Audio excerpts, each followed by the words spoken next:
Au nom du Père et du Fils et du Saint-Esprit, ainsi soit-il. Notre Père qui êtes aux cieux, que votre nom soit sanctifié, que votre règne arrive, que votre volonté soit faite sur la terre comme au ciel. Donnez-nous aujourd'hui notre pain de chaque jour. Pardonnez-nous nos offenses, comme nous pardonnons à ceux qui nous ont offensés.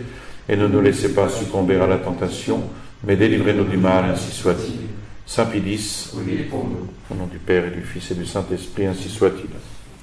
Alors, nous avions abordé la dernière fois, il y a déjà 3 mois, après 3 mois d'emprisonnement pour cause de virus, le virus de la peur, le virus de la panique, en attendant le virus de l'esclavage sous la férule d'un nouveau dieu qu'il s'appellera Jupiter ou autre, nous avions abordé la croisade contre-révolutionnaire 1857-1869. Nous avions d'abord abordé la question du réveil du peuple équatorien en 1857, l'opposition parlementaire 1857-1859 et le soulèvement national en 1859 qui fit voir le jour à un gouvernement provisoire qui permit à l'Équateur d'être débarrassé de ces 2 hommes si néfastes, Urbina et Robles. Et il restait un 3e larron, Franco. Donc l'Équateur, délivré d'Urbina et de Robles, il restait Franco, le traître qui ne rougissait pas de s'appuyer sur l'invasion étrangère pour accaparer le pouvoir suprême.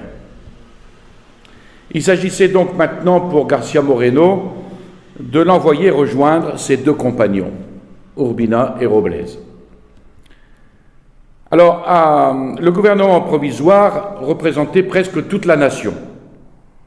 À ne considérer que la volonté populaire, García Moreno et ses collègues avaient pour eux le droit. Mais comment vaincre et comment désarmer l'usurpateur? Comment tenir tête à 5 ou 6 000 Péruviens qui étaient alliés des soldats de Franco? L'expérience lui avait appris qu'une victoire était impossible sans armée régulière. Alors, García Moreno commença par envoyer au camp de Guaranda des recrues destinées à former le noyau des troupes libératrices. Les bataillons d'Urbina, sur lesquels il comptait moins, restèrent en réserve à Riobamba. Il fit ensuite un appel chaleureux aux volontaires qui accoururent de toutes les provinces pour contribuer au salut de la nation. Mais si les jeunes gens arrivaient de tous côtés, l'effectif des compagnies diminuait au lieu d'augmenter en raison des désertions. Donc García Moreno résolut d'employer les grands moyens. Il annonça dans les casernes que dorénavant tout déserteur serait immédiatement fusillé. Et à partir de ce moment-là, les chefs ne constatèrent plus une seule désertion. Pour trouver des ressources, afin d'entretenir cette armée, il mit à contribution la volonté de tous. Ce qu'il ne put obtenir du libre sacrifice, alors il l'exigea par des réquisitions, par des impôts répartis avec justice, avec impartialité. Et ses ennemis les plus acharnés n'osèrent jamais articuler à ce sujet une plainte contre lui. Quant à l'armement, il se trouvait aux mains de Franco, qui se disposait à le braquer contre le gouvernement provisoire. Donc García Moreno décida alors de transformer une grande manufacture de coton de l'un de ses amis dans l'hacienda de Chillo pour en faire une fabrique d'armes. Et par ses soins, les vieux canons, les fusils hors service qui avaient été trouvés dans les arsenaux de Quito et d'autres qu'il réussit à introduire dans le pays furent transportés sur ce chantier, improvisé, où, à force de retouches, de recherches, de combinaisons, il parvint à les transformer et à leur donner la justesse et la sûreté. De là vont sortir des boulets, des obus, de la poudre, d'autres munitions, etc.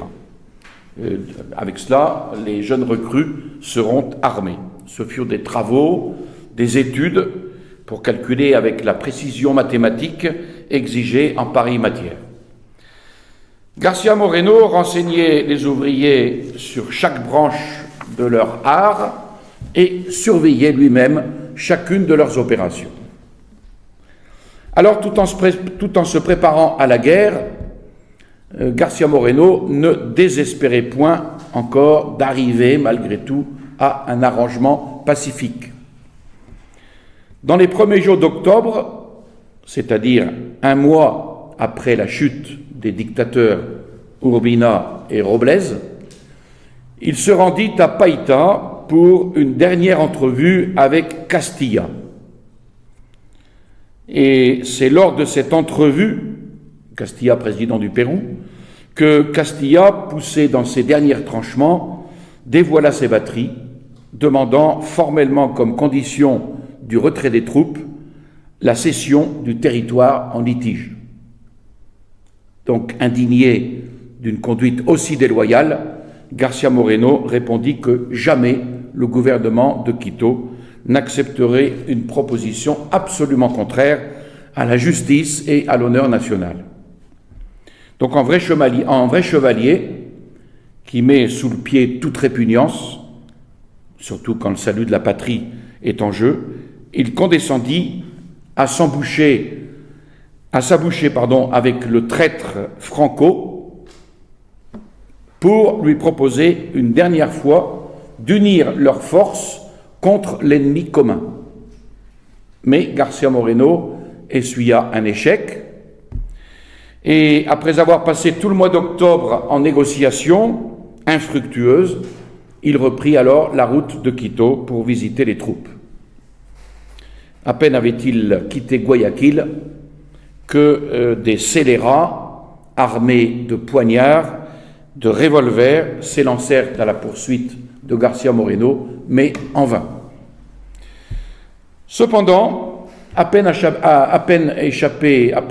après avoir échappé au Siquaire, Garcia Moreno tomba dans une embuscade, plus dangereuse encore, où son âme héroïque sut déployer toute son énergie.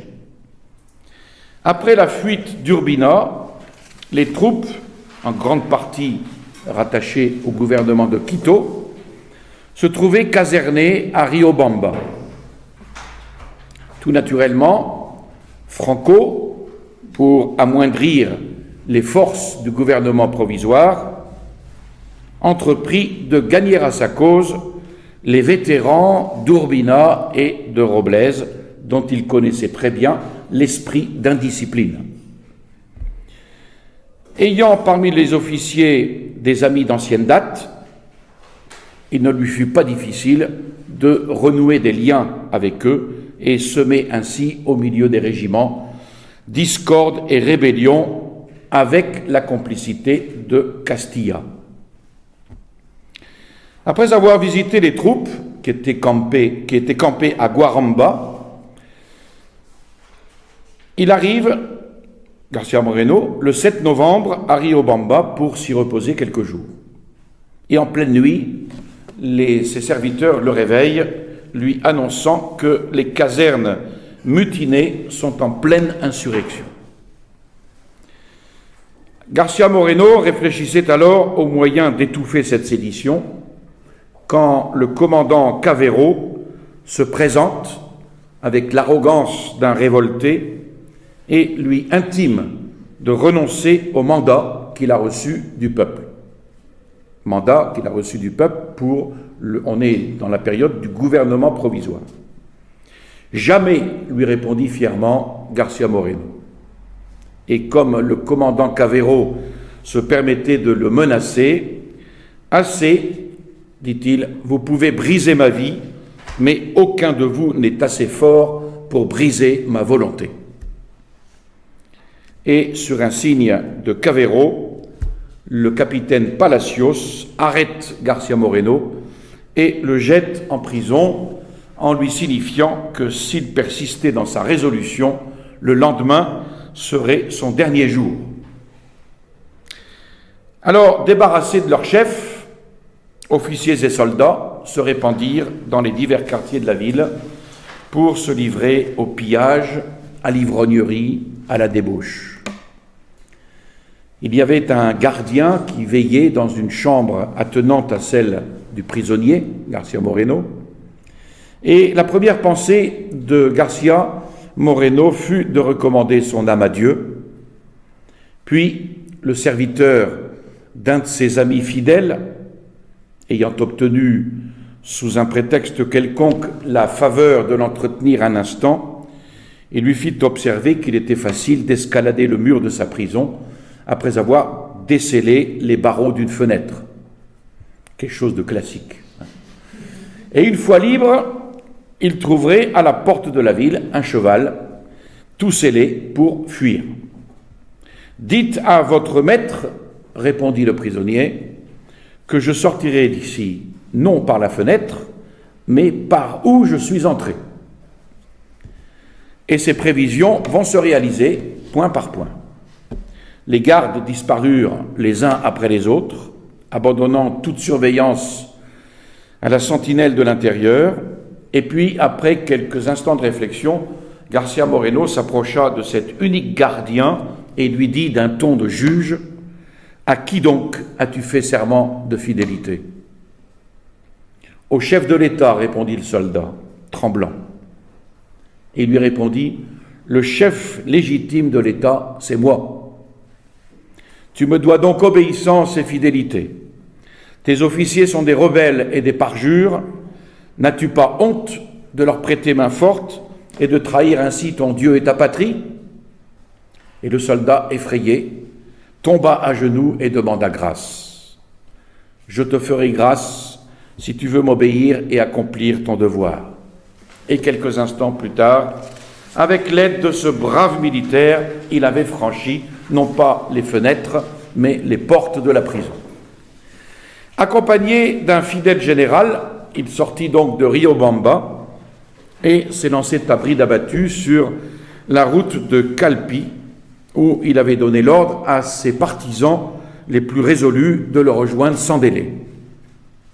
Et ils étaient 14 braves qui l'attendaient. Il leur suggère de reprendre le chemin de Riobamba pour ressaisir le commandement des troupes mutinées et châtier les principaux rebelles. García Moreno saisit le capitaine Palacios, qui était le grand fauteur de la rébellion. Il était à ce moment-là ivre et endormi. Il saisit les principaux bandits également, il les traîne sur la place où il installe un conseil de guerre composé de ses 14 compagnons, à cheval et armés jusqu'aux dents. Palacios comparait le premier, sans trop se rendre compte, puisqu'il était ivre, de sa terrible position. Condamné à mort, il répond à ses juges par des insolences, mais bientôt la voix sévère de García Moreno le rappelle à la réalité. Vous avez une demi-heure pour vous préparer à la mort.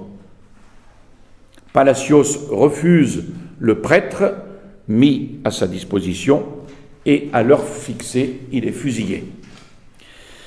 En voyant tomber ses chefs, la soldatesque, aussi lâche qu'indisciplinée, comprit qu'elle avait un maître et tout rentra dans l'ordre. García Moreno éteignit donc l'incendie, mais il résolut de poursuivre les fuyards jusqu'à Mocha.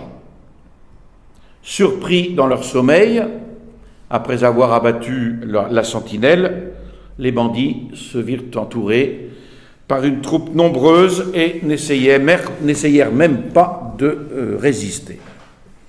Il y eut comme résultat quelques blessés, quelques fuyards, 80 désarmés et garrottés expédiés à Riobamba sous la garde de 5 braves qui reçurent l'ordre de les fusiller à la première tentative de fuite ou de rébellion. Et Garcia Moreno se croit maître du terrain. Mais non. On lui signale dans les environs une autre troupe de plusieurs centaines d'hommes. Garcia Moreno lance ses compagnons contre eux, d'où des morts, des blessés. Finalement, on s'aperçoit qu'il y a eu méprise. Cette troupe était composée non pas de pillards, mais de soldats fidèles, qui arrivaient d'Ambato pour combattre justement les insurgés de Riobamba. Après avoir pleuré la mort du malheureux chef et de ses compagnons, Garcia Moreno continua la poursuite des révoltés, réussissant à en incarcérer 300 qui, leur peine terminée, furent réincorporés dans l'armée. Ainsi se termina cette tragédie qui aurait dû finir par un désastre, la tragédie de Riobamba. Mais le génie, la valeur d'un seul homme avait triomphé des traîtres, d'une armée en révolte et de la mauvaise fortune la plus opiniâtre.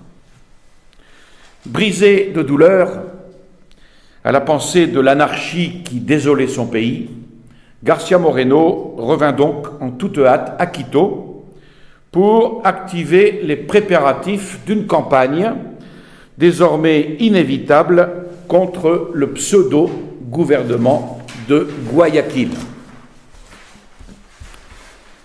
Alors commencent les négociations et les batailles. 1859-1860. Pendant que Garcia Moreno désarmait les insurgés de Riobamba, Castilla et Franco dévoilaient plus clairement leur projet. Mi-novembre, Castilla paraissait à l'embouchure de Guayas avec 6000 hommes. Le lâche Franco autorisait le débarquement de ses soldats étrangers, livrant ainsi au Pérou la clé de son pays. Et puis, pour colorer cette trahison, il signait le 4 décembre une convention avec Castilla à l'effet d'ouvrir des négociations auxquelles serait convié le gouvernement de Quito pour statuer définitivement sur les revendications territoriales du Pérou. Garcia Moreno savait qu'aucune négociation n'empêcherait le démembrement de l'Équateur, parce qu'aucune considération ne les ferait renoncer à leurs plans ambitieux. Il fallait donc, selon lui, payer d'audace et répondre à la force par la force. Il envoya alors un renfort de 1000 hommes au camp de Guaranda pour surveiller les opérations de Franco. Mais évidemment, on ne pouvait, avec des recrues peu exercées, alors que les travaux d'armement commençaient à peine, on ne pouvait tenir tête à une armée régulière soutenue par toutes les forces d'un État étranger. Donc, Garcia Moreno entretint ses collègues d'une pensée qui dominait son esprit, surtout depuis l'insurrection de Riobamba. Au sein de pareilles dissensions, de soldats sans discipline et sans mœurs, de traîtres prêts à toutes les félonies, l'existence même de la République lui paraissait menacée si on ne l'abritait sous le protectorat d'une puissance européenne. Et il nomma la France.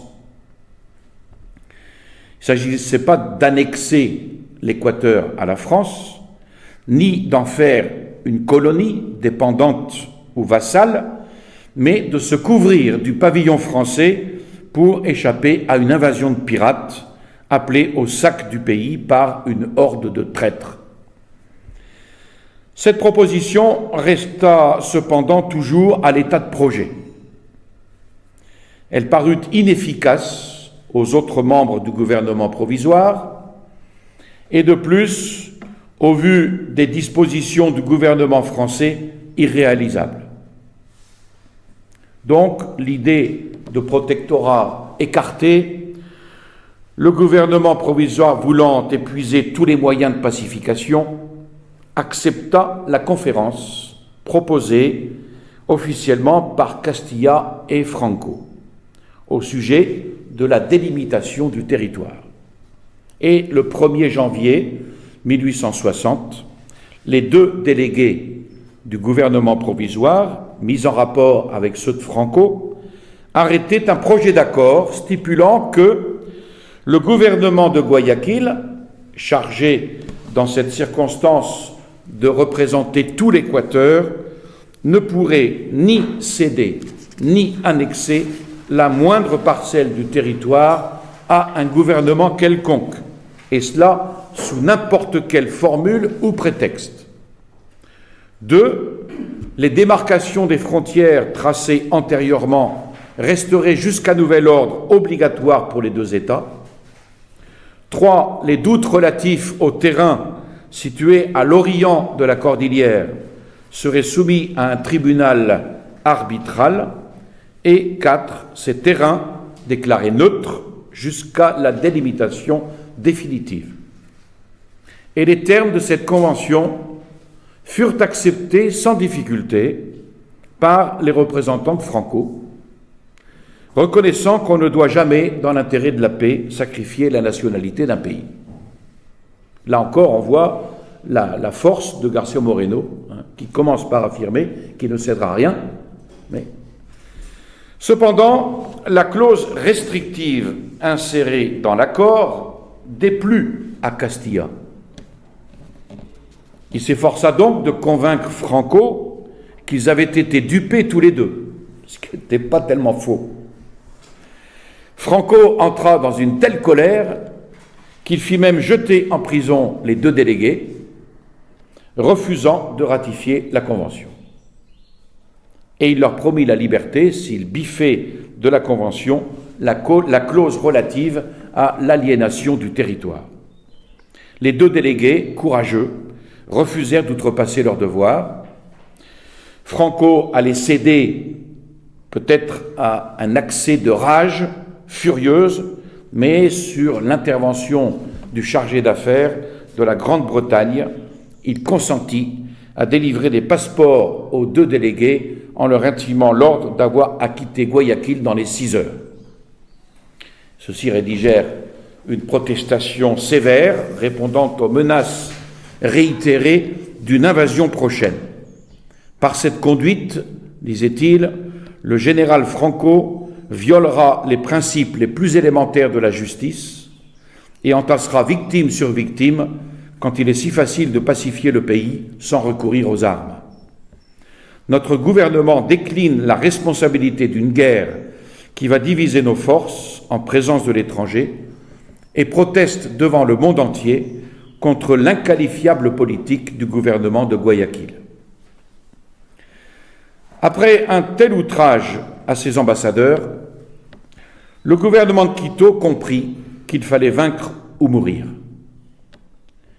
García Moreno démasqua donc devant tout le peuple la conduite inqualifiable de Franco. « Équatoriens, leur dit-il, les lâches seuls préfèrent la trahison à la guerre, l'intrigue à l'épée, l'infamie à la mort.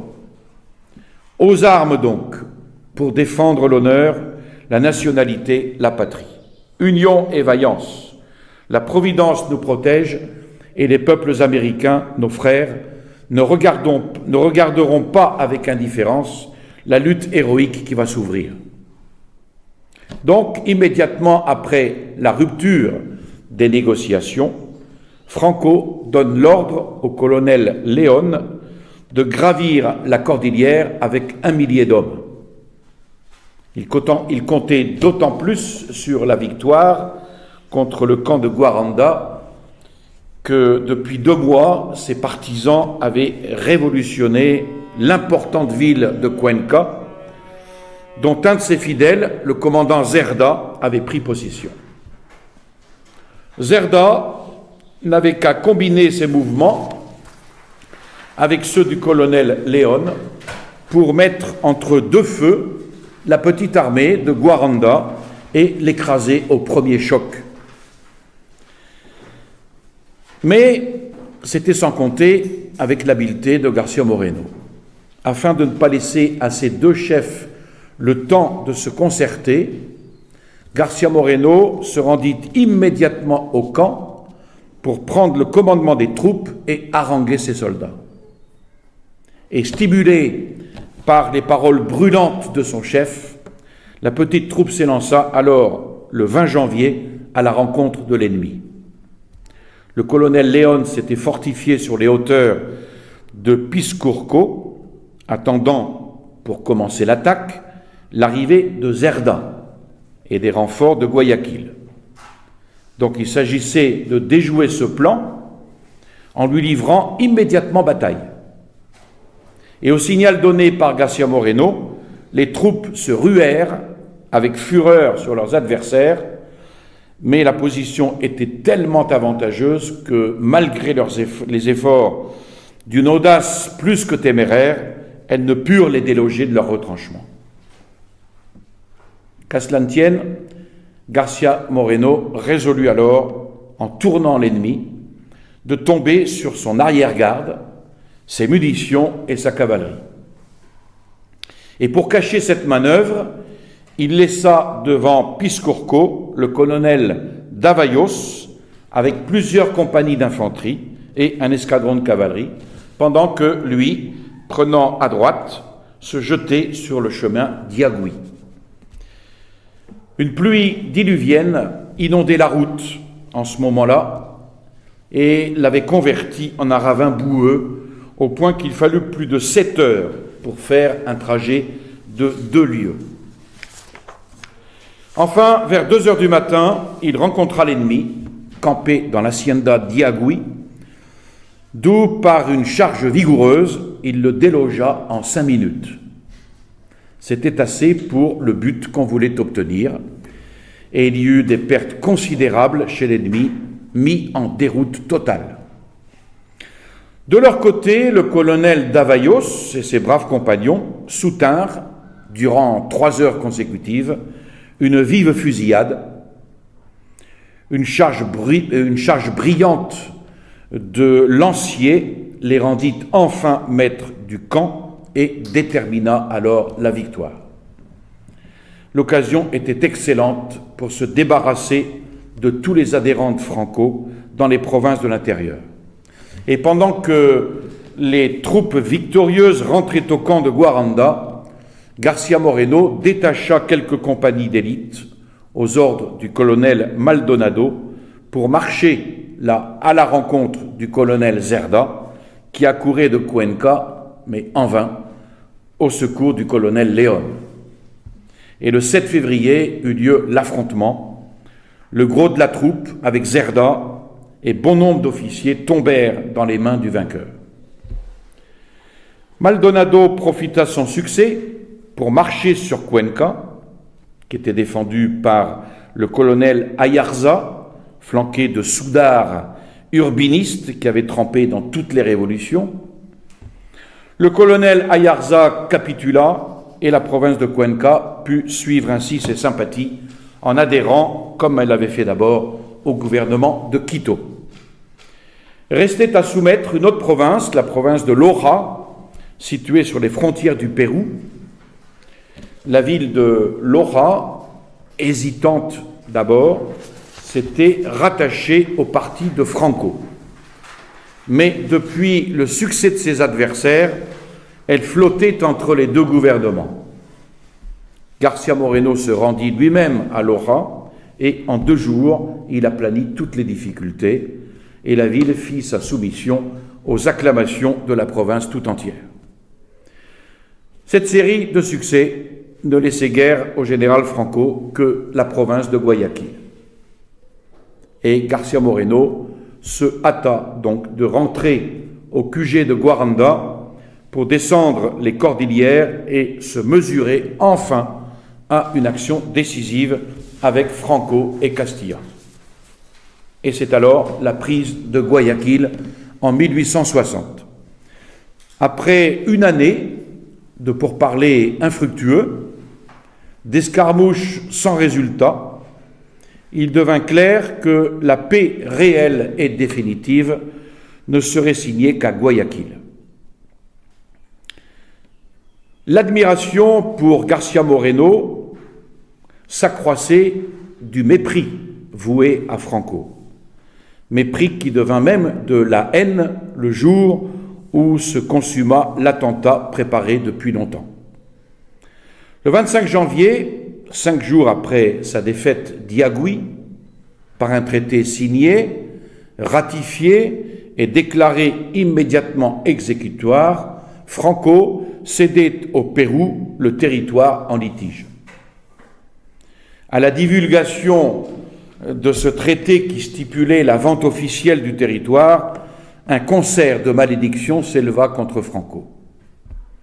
Et García Moreno profita de ce mouvement d'opposition générale, de protestation générale, pour discipliner ses troupes, fortifier ses armements et préparer le dernier acte de cette longue tragédie qui le mènera à la présidence de la République. Avant d'affronter les canons de l'ennemi, il supplia Franco de revenir à des sentiments d'honneur. Il écrit à l'usurpateur la lettre suivante. « Général, le désir d'épargner le sang de nos frères me pousse à faire un dernier appel à votre patriotisme. La nation a fait des sacrifices très onéreux, mais absolument nécessaires pour défendre et son indépendance et l'intégrité du territoire. Pour défendre votre cause, vous avez versé le sang équatorien. Afin d'empêcher une nouvelle effusion de ce sang au profit du lâche et perfide Castilla, je vous propose un moyen honorable de terminer nos divisions. Il est temps, et il est plus que temps, de mettre un terme à cette guerre sauvage. Comme moyen d'en finir, je propose pour vous et pour moi l'exil volontaire. Si vous acceptez cette proposition, qui nous fournit le moyen d'assurer l'intégrité du territoire sans blesser votre honneur, je renonce à l'instant au pouvoir et je quitte le pays. » Franco entra en fureur à la pensée d'abdiquer la présidence, unique objet de ses convoitises.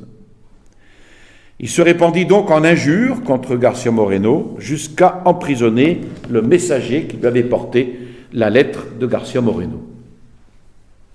Le 28 avril, un mois après la lettre à Franco, il s'adresse comme dernière ressource à tous les agents du corps diplomatique pour réclamer leur médiation collective et ne propose d'autre alternative que l'abdication de l'homme qui a signé le traité ou la guerre d'extermination.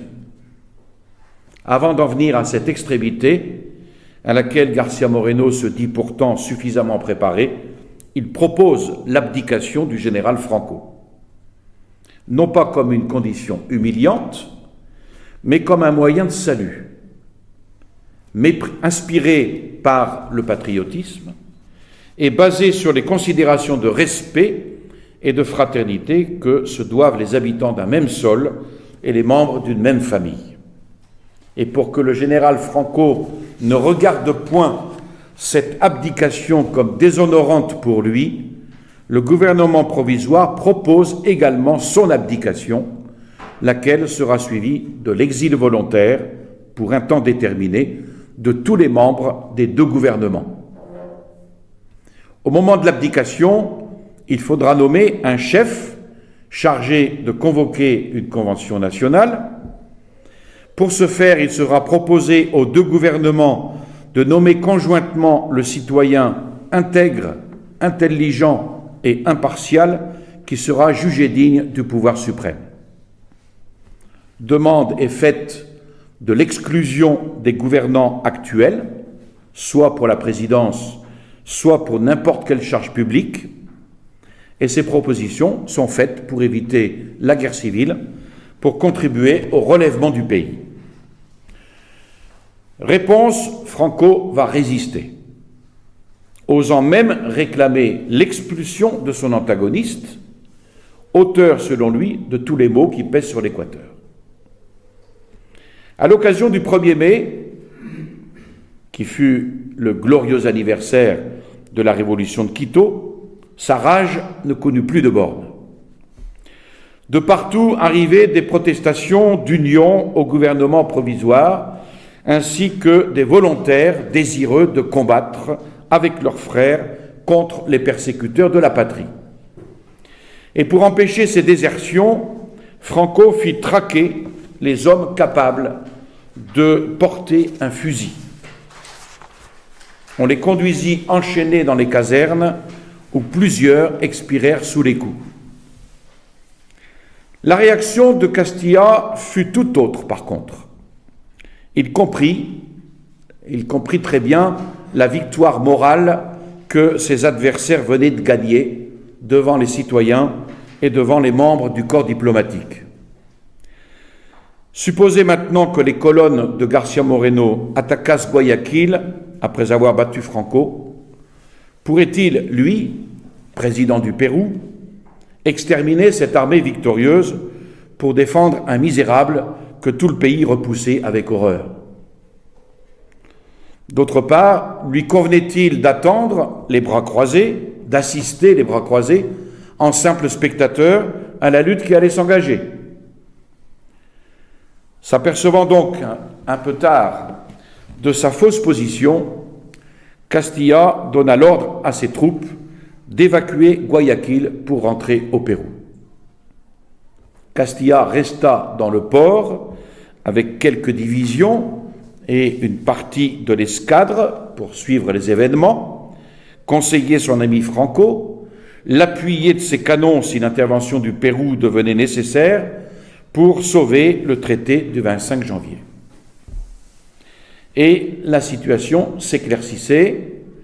Les forces des deux parties tendaient à s'équilibrer quand le gouvernement provisoire reçut un renfort aussi précieux qu'inattendu par l'arrivée au camp de Guaranda du vieux général Flores, je ne sais pas si vous en souvenez, qui était un ennemi de García Moreno. Exilé depuis 15 ans du pays, l'ex-président avait fait plusieurs tentatives pour y rentrer à main armée, Flores. Puis il s'était établi au Pérou grâce à la bienveillance de Castilla dont il était l'ami. Castilla lui demanda de soutenir Franco, mais le patriotisme de Flores lui fit refuser de livrer l'Équateur à Castilla. Il réprouva publiquement les prétentions du Pérou et le soulèvement militaire de Riobamba pour défendre l'indépendance, l'honneur et la dignité de la patrie. Et de plus, oubliant ses malheurs, ses longues années d'exil, ses ressentiments, il écrivit à García Moreno: « Dans les circonstances difficiles où vous vous trouvez, faites-moi savoir si je puis vous être utile, et je suis à vos ordres. » Et en recevant cette lettre, García Moreno oublia ses anathèmes d'autrefois contre le général Flores. Il ne vit point dans cet homme de guerre un rival qui venait, au moment de terminer cette mémorable campagne, lui dérober une partie de sa gloire. Il aurait pu le penser, mais il était catholique, et ça, il ne pouvait pas le penser. Il ne pensa qu'à remercier Dieu du secours providentiel qui lui ménageait au plus fort du danger, et se contenta de répondre à Flores: « Venez immédiatement et soyez notre général en chef. » Quelques jours après, les deux adversaires politiques, unis dans un même sentiment de patriotisme, s'embrassaient à la vue de toute l'armée, ivres de joie et d'enthousiasme. Flores prit donc le commandement des troupes, juste au moment où l'on avait besoin de ses talents militaires et de sa longue expérience des combats. Et un mois après son arrivée au camp de Guaranda, on apprit que Franco, avec ses soldats et ses canons, s'établissait à Babahoyo pour s'élancer sur les provinces de l'intérieur. Et les deux chefs décidèrent aussitôt qu'on ne lui laisserait pas le temps de gravir la cordillère et qu'on irait le chercher dans la plaine. En attendant, il adresse aux habitants de Guayaquil et de Manabí une proclamation avec l'affreux tableau des misères qui ont couvert de deuil notre beau mais malheureux pays. Province humiliée et opprimée par une horde de bandits. Trafic exécrable de l'honneur et du territoire. Tyrannie immorale et sauvage. Enrôlement sous peine de mort. Guerre sans pitié à la propriété et à l'industrie. Grade conféré aux criminels des prisons. Licence d'une soldatesque sans frein. Tout ce que l'immoralité peut inventer et le crime exécuté. Donc il les informe que leurs frères de l'intérieur ont pris les armes et il les incite à l'union. Mes amis, c'est sur la division des gens de bien que les méchants fondent leur puissance. L'union et la concorde seront dans l'avenir la solide garantie de l'ordre et le plus sûr présage de la prospérité de la patrie. Et le 28 juillet, avant de lever le camp de Guaranda, García Moreno s'adressa à l'armée en paroles d'une éloquence enflammée pour inspirer courage et confiance aux soldats. Guerre aux traîtres et aux bandits, guerre aux oppresseurs de nos provinces maritimes, guerre sans trêve aux ennemis de la patrie. Vous défendez la plus pure, la plus sainte de toutes les causes, la cause de l'indépendance nationale, de la justice, de la civilisation. Laissez nos ennemis s'amuser au souvenir des discordes des anciens jours. Laissez ces poltrons nous lancer leurs insultes pour se consoler de leur déroute. Soldats, je n'ai qu'un ordre à vous donner, marchez à la victoire. Et alors, le génie militaire de Flores et l'invincible audace de García Moreno étaient chose de bon augure pour marcher sur Guayaquil. Les deux posèrent en principe qu'on chercherait à surprendre l'ennemi et qu'on éviterait toute rencontre directe. Ce plan fut exécuté avec la plus merveilleuse habileté. Les troupes de Guayaquil formaient deux corps d'armée, l'un dirigé par Franco et l'autre par le général Léon. Voulant à tout prix empêcher encore une fois la jonction des deux généraux, Flores entreprit, par la même tactique, de tourner l'armée de Franco pour l'attaquer à l'improviste, et cela sans donner l'éveil au général Léon. Et afin de masquer ses intentions, il fit descendre une division à Bilovan, pendant qu'à la faveur de cette fausse démonstration, le gros de l'armée se dirigeait à marche forcée sur la route de Ventanas. Il fallait cependant échapper au général Léon, dont le camp n'était pas éloigné.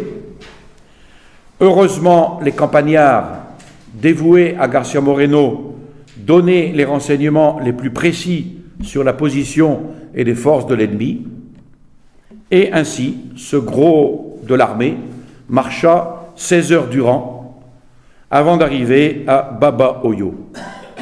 Et le 7, à 10 heures, commença l'attaque de Baba Hoyo. Surpris, la déroute fut générale.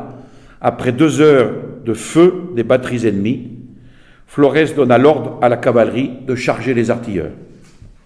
Franco, blessé, n'eut que le temps de se jeter sur un vaisseau pour aller cacher sa honte à Guayaquil. Après 3 heures de combat, García Moreno était maître de la place de Baba Hoyo. Grand nombre d'officiers et de soldats, 3 canons et quantité de fusils et de munitions, l'imprimerie du gouvernement, les salines de l'État tombèrent en son pouvoir.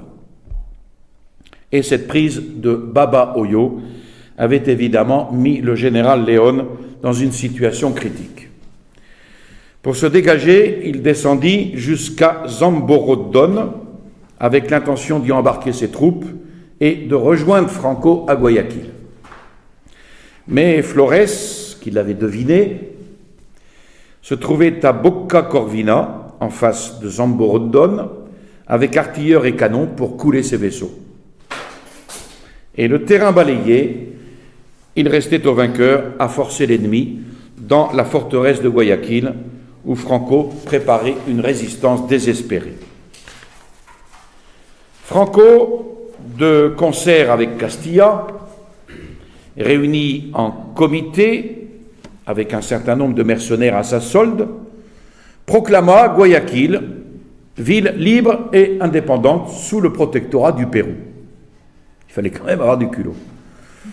Il fallut un mois pour s'approcher de Guayaquil et camper à Mapasang en vue de la cité. Les deux chefs y établirent leur QG pour combiner les dernières dispositions à prendre avant de livrer le terrible assaut. Depuis quelques jours, Flores préparait ostensiblement un assaut en règle.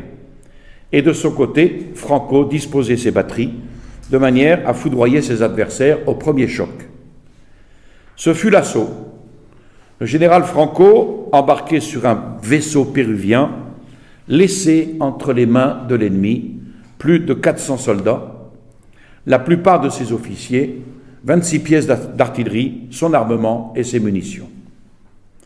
La prise de Guayaquil, qui terminait cette lutte de 15 mois, fut saluée par des acclamations qui retentirent jusqu'aux confins de l'Équateur. La prise de Guayaquil ayant eu lieu le 24 septembre 1860, fête de Notre-Dame de la Merci, il décréta que, je cite, « pour remercier la mère du divin libérateur, comme pour mériter son assistance dans l'avenir, l'armée de la République serait placée désormais sous la protection spéciale de Notre-Dame de la Merci, et que chaque année, au retour de ce grand anniversaire, le gouvernement et l'armée assisteraient officiellement aux solennités de l'Église. » Et nous arrivons à la présidence de García Moreno, 1860-1861, première présidence officielle. Durant 15 ans traversés, García Moreno a présenté, c'est évident, les qualités d'un chef d'opposition qui, pour délivrer sa patrie des tyrans libéraux, n'a cessé de combattre, on l'avait vu, par la plume, par la parole et par l'épée. On s'était débarrassé du pouvoir révolutionnaire.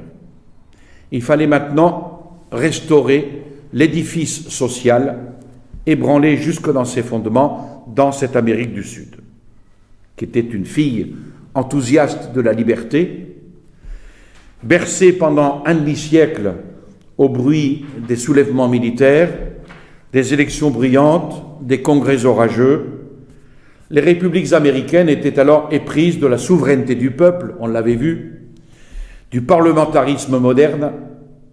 Alors comment un chef d'État, avec un peuple souverain, avec des chambres omnipotentes, comment un chef d'État pouvait-il arracher son pays à l'odieuse marâtre de 1789 pour le prosterner aux pieds de sa mère, l'Église?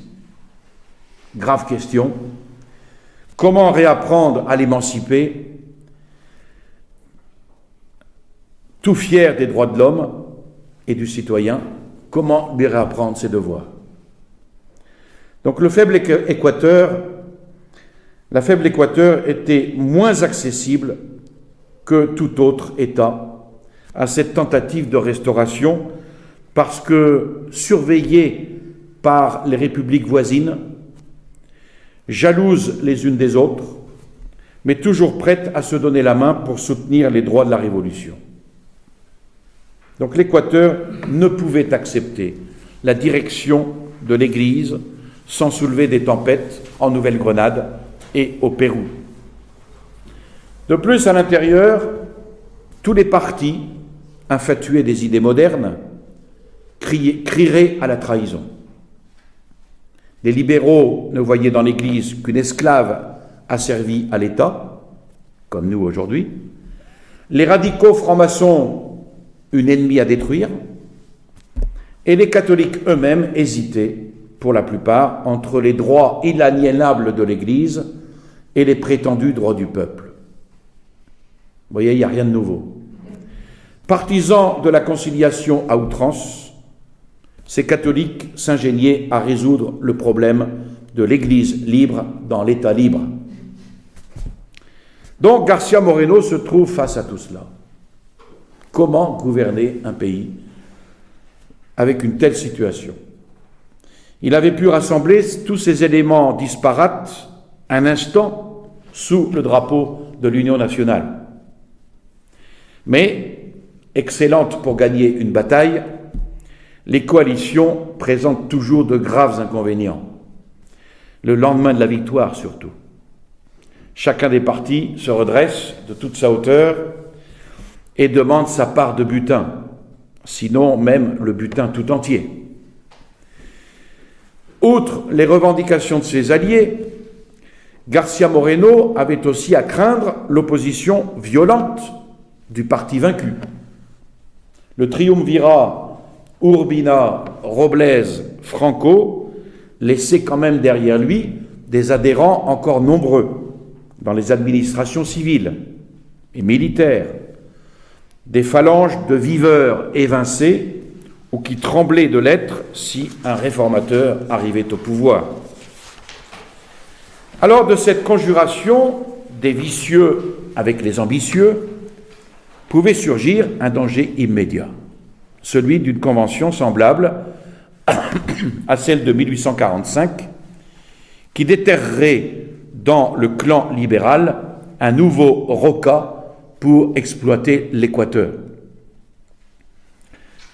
À cette époque, García Moreno n'était que simple chef du gouvernement provisoire, dont le rôle consistait à faire élire la Convention nationale qui devait donner au pays une constitution et un président.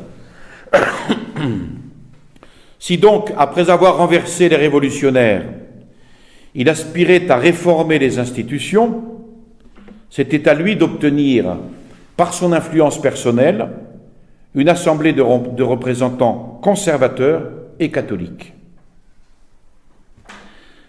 Alors, sous la domination espagnole, l'Équateur était divisé en 3 grands districts ou départements: Quito, Cuenca, Guayaquil. Dès l'origine de la République, on statua que ces 3 districts nommeraient chacun 6 députés à la Convention. Avec cette égalité de représentation, Guayaquil, qui était un vrai nid de démocrates, trouvait moyen de faire échec à Quito, dont la population, composée en général de conservateurs, était 3 fois plus nombreuse. Et la jalouse Cuenca s'unissait volontiers à Guayaquil pour faire pièce à la capitale. De là, cette anomalie d'un peuple catholique toujours représenté par des libéraux ou des radicaux.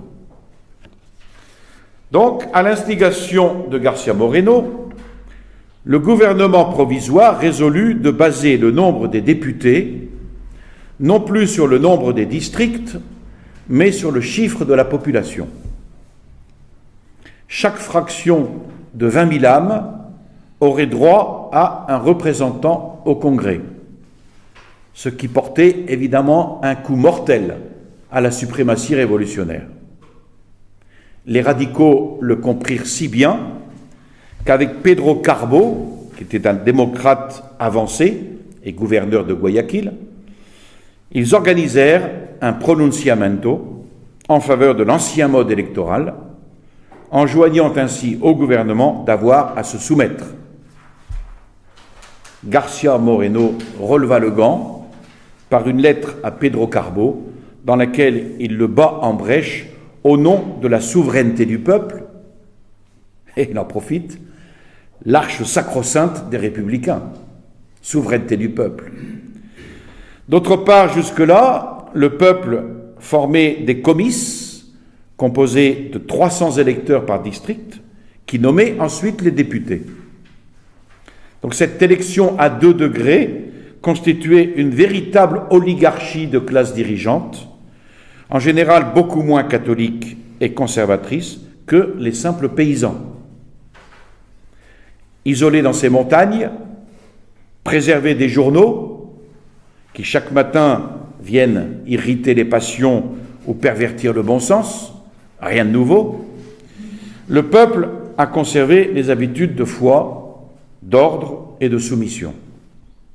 Dans les villes, au contraire, à part un petit nombre de familles où l'on garde précieusement le trésor des principes religieux et sociaux, le libéralisme plus ou moins révolutionnaire a envahi les lettrés. Voilà donc comment García Moreno va libeller le décret de convocation aux urnes. L'élection aura pour base le chiffre de la population. Toute fraction de 20 000 habitants nommera un député. L'élection sera directe et au suffrage universel. Est électeur tout citoyen de 21 ans, sachant lire et écrire. Point. À noter que, à ceux qui trouveraient mauvais ce recours au suffrage universel, il faudrait répondre que dans les pays réduits au régime parlementaire, je vous ai donné la situation du pays, le meilleur système électoral est celui qui, vu les circonstances, produit une majorité de catholiques et d'honnêtes gens. Comment des démocrates oseraient-ils invectiver contre un décret si flatteur pour le peuple souverain, leur idole? Ils invectivèrent cependant. Malgré tout, le peuple se rendit aux urnes. Et France Intox annonce « García Moreno est élu président ». Catastrophe. La victoire des conservateurs fut aussi complète que possible. Pour se venger de son échec, l'opposition démocratique eut recours à ses moyens ordinaires, la sédition et le poignard. Quelques jours après les élections, on découvrit le fil d'une conspiration contre le gouvernement. 3 individus malfamés, Cortés, Castro et Proano, avaient formé le projet d'assassiner García Moreno. À Guayaquil, il était alors à Guayaquil, ils avaient formé le projet de révolutionner les casernes et de proclamer Pedro Carbo chef suprême, ce démocrate avancé, gouverneur de Guayaquil. Appelé inopinément à Quito, avant le jour fixé pour l'assassinat, García Moreno échappa comme par miracle. Et sur ces entrefaites s'ouvrit la Convention, où García Moreno rencontra des dissentiments plus inquiétants pour ses grands projets que les conspirations des irréconciliables. L'Assemblée se composait d'une 40aine de députés, tous plus ou moins acteurs dans la croisade libératrice et pour acclamer García Moreno le héros de cette croisade. Mais jamais élément plus hétérogène n'avait figuré dans un parlement. Les collègues de Flores le firent nommer président du Congrès. Mais les vieux lutteurs de 1845 et les jeunes patriotes élevés dans l'horreur du florianisme dissimulaient à peine leur instinctive répulsion, d'où certaines batailles parlementaires. Et puis autour de García Moreno se groupaient certaines notabilités du Parti conservateur et catholique, et même quelques membres du clergé.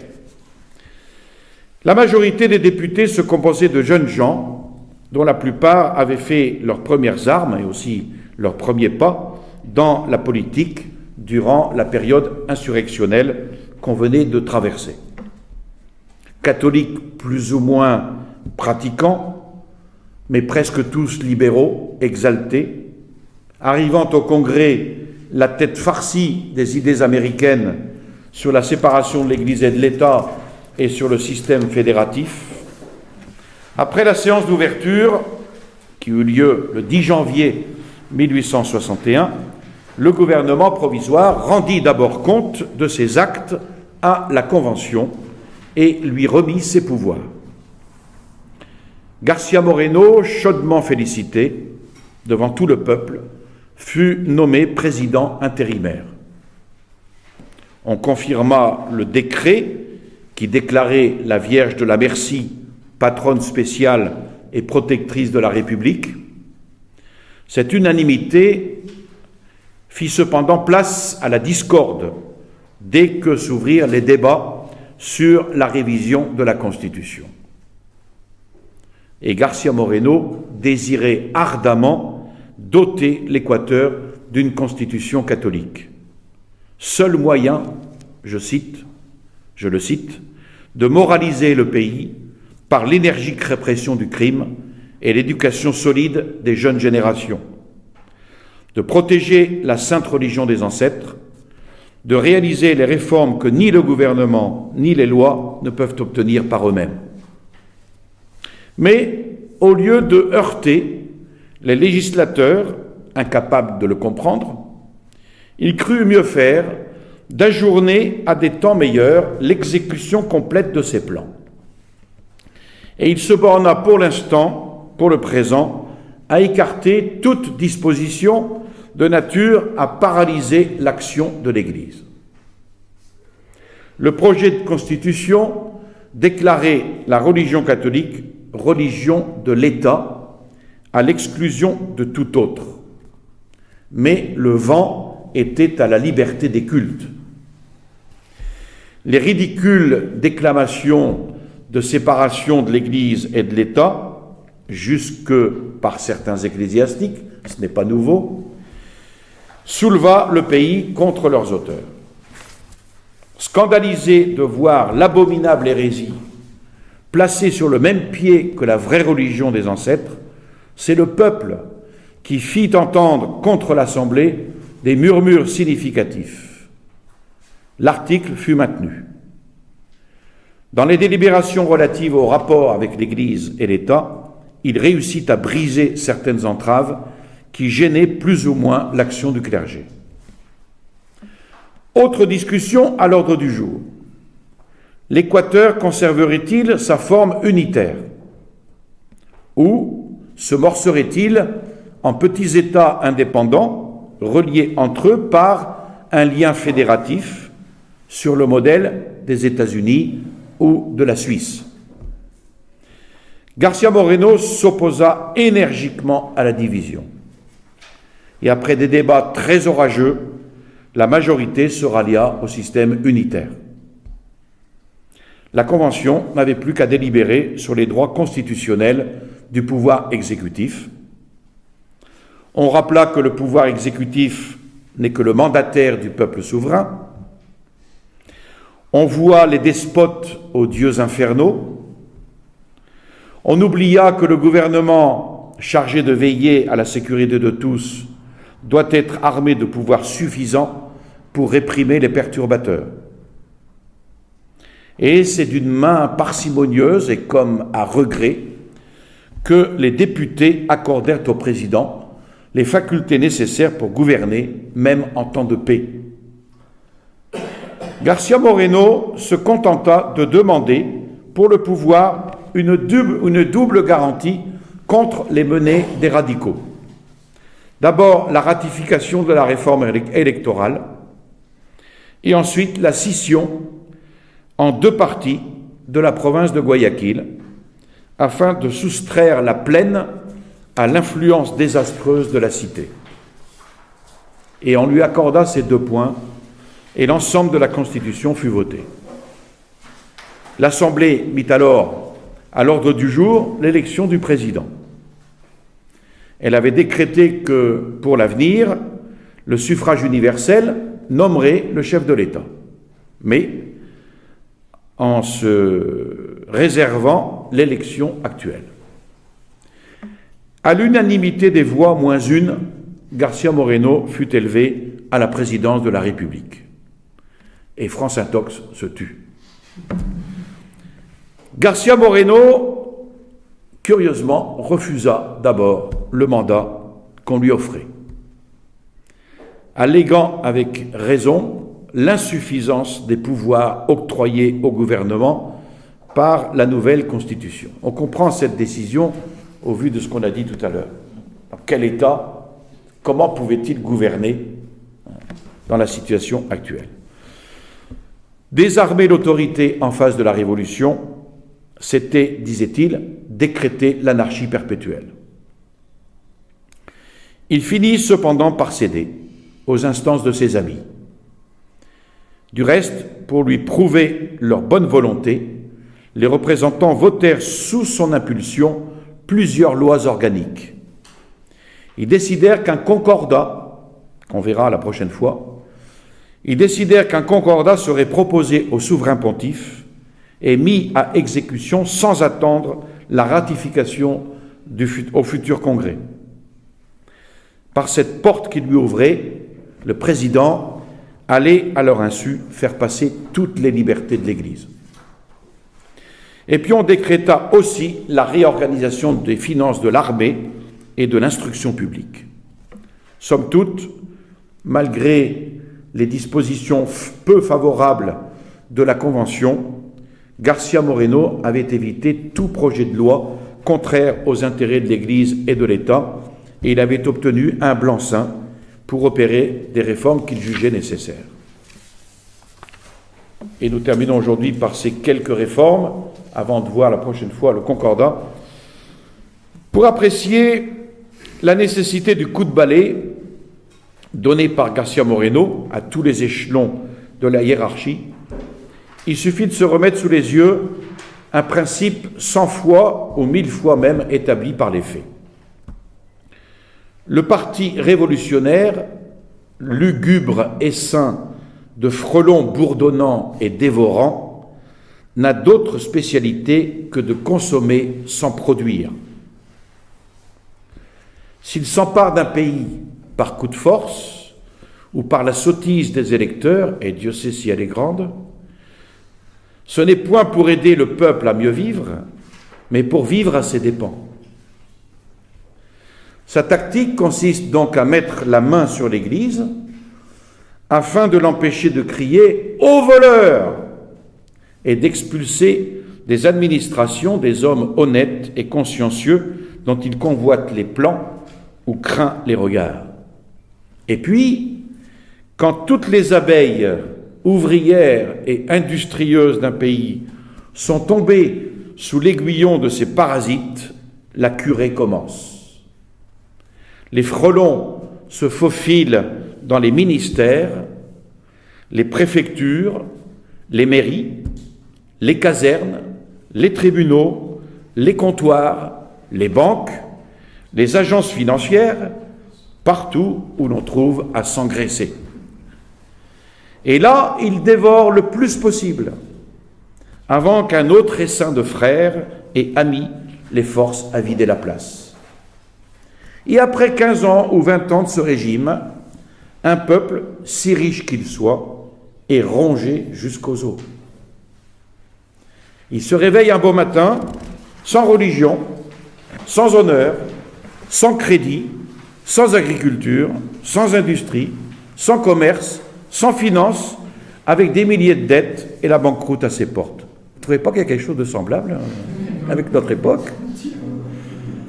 Pour consoler le pauvre Job, les frelons, gros et gras, bourdonnent à son oreille quelques refrains monotones en l'honneur du progrès et de la liberté.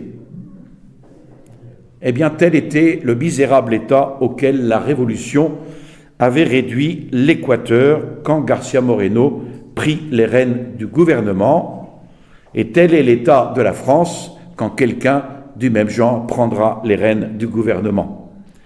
Pour infuser à son pays une nouvelle vie, il ne pouvait que s'entourer dans les services publics que de coopérateurs intègres, au risque d'affronter la haine d'une multitude d'individus dont il allait troubler la quiétude ou déranger les calculs. Son premier soin fut de s'associer à un personnel administratif irréprochable, laborieux, dévoué corps et âme. Il écartait donc impitoyablement des emplois les hommes incapables de les bien remplir.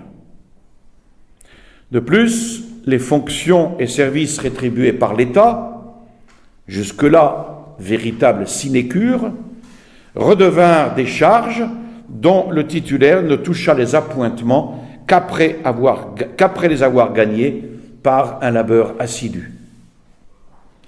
Les employés de bureau restaient à leur poste de 10h à 17h.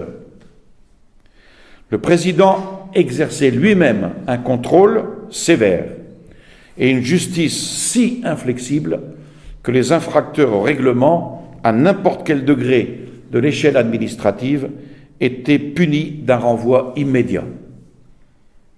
Il écarta ainsi du budget un grand nombre de rongeurs qui, naturellement, conservèrent une dent contre lui. Quant au département des finances, il lui fallait, pour exécuter les entreprises qu'il méditait, outre un personnel intelligent et actif, des finances prospères.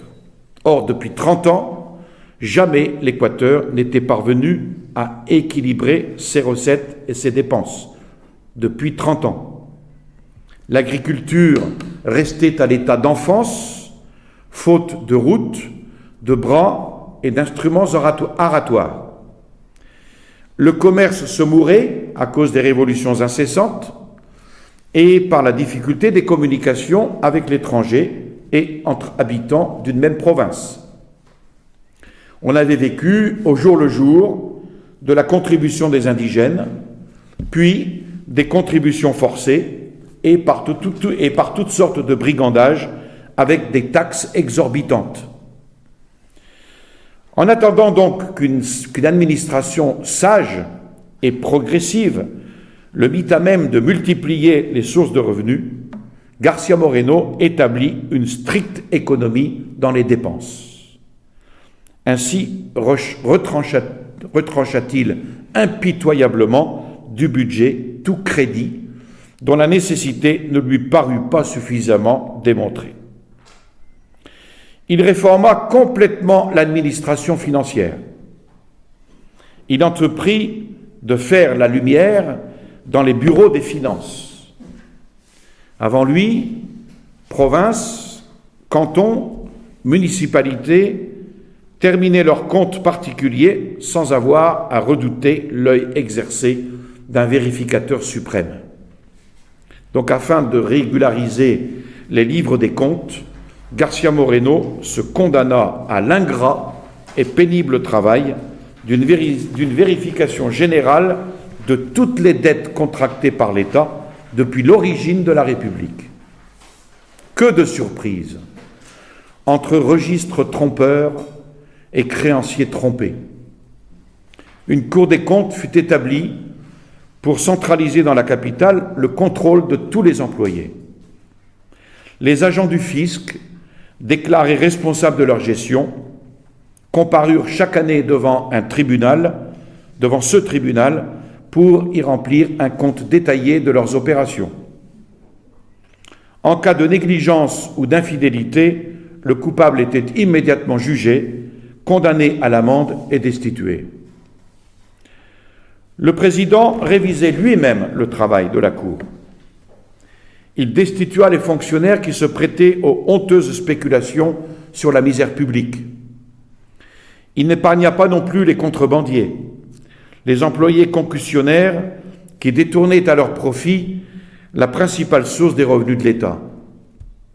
Incorruptible financier, il donna à tous l'exemple du plus absolu désintéressement. Bien que sans fortune privée, jamais il ne voulut profiter des 12 000 piastres affectés au traitement annuel du président. Il faisait remise à l'État de la moitié de cette somme, consacrant le reste à des œuvres de charité. Et cette noble conduite ne put le soustraire aux rancunes, évidemment, des nombreuses victimes de l'épuration, entre guillemets. Fonctionnaires pris la main dans le sac et chassés sans miséricorde, parasites congédiés, paresseux forcés au travail, escrocs démasqués. Tout ce monde cria à l'intolérance, tout comme les libéraux qui trouvèrent sa justice trop inexorable, pardon. Puis une réforme urgente de l'armée s'imposait à García Moreno, parce que la République se mourait de militarisme. Depuis les guerres de l'indépendance, les soldats disposaient du pays, des propriétés, du gouvernement lui-même et de la vie des citoyens. García Moreno jura d'en finir avec ce despotisme militaire. Sans délai, il édicta des règlements contre les sorties nocturnes, l'immoralité, le brigandage, et il fit jeter en prison tous les récalcitrants, officiers ou soldats. Alors, des complots déjà sourdissaient contre García Moreno, mais dès les premiers jours de son gouvernement, il montra aux émeutiers des casernes que les insurrections coûteraient très cher à leurs auteurs. Ce fut le cas du général Ayarza. Dompté par cette main de fer, l'armée rentra donc dans l'ordre. Et une fois en possession de ce triple élément d'action, un personnel dévoué, des ressources financières assurées, une force militaire suffisamment disciplinée pour maintenir la paix à l'intérieur, eh bien, il jeta alors les bases d'une civilisation chrétienne, dont il voulait doter son pays et qu'il regardait à bon droit comme la condition essentielle du véritable progrès matériel, intellectuel et moral. Le fondement de toute régénération, c'est l'instruction publique, qui, en pétrissant, pour ainsi dire, l'esprit et le cœur des enfants, prépare l'avenir d'une société. Les hommes de la Révolution le savaient si bien que leur premier soin fut de laïciser les écoles, sous le nom perfide de neutralité scolaire. Rocafuerte et Urbina avaient sécularisé les universités, les collèges, les écoles et même les séminaires. García Moreno veut réformer cela. Et dès 1861, il crée des écoles privées placées sous la direction de religieux enseignants. Et il fit appel aux congrégations françaises, les frères des écoles chrétiennes, les dames des Sacré-Cœur et les sœurs de charité, qui établirent dans tous les grands centres des écoles primaires et des pensionnats. Il rappela les jésuites qui avaient été expulsés, il les installa à Quito, dans leur antique maison de Saint-Louis, puis dans un établissement d'instruction secondaire, d'où sortirent bientôt des essaims non plus de profiteurs, mais de professeurs, pour fonder des collèges de Guayaquil et de Cuenca. La direction des hôpitaux fut confiée aux sœurs de charité et celle des prisons à des hommes spéciaux que le président sut animer de son esprit. Ensuite, il exécuta ce que personne, depuis les Incas, n'avait osé concevoir: construire un immense réseau de voies carrossables à travers l'Équateur afin de relier les villes entre elles, et le plateau des Cordillères au port du Pacifique. Et il entreprit ce travail de géant contre les 1000 obstacles que lui suscitèrent la paresse, l'égoïsme et la cupidité. Voilà. Monsieur Macron, prenez tout cela en exemple. Je vous salue Marie, pleine de grâce, le Seigneur est avec vous. Vous êtes bénie entre toutes les femmes, et Jésus, le fruit de vos entrailles, est béni. Sainte Marie, Mère de Dieu, priez pour nous pauvres pécheurs, maintenant et à l'heure de notre mort, ainsi soit-il.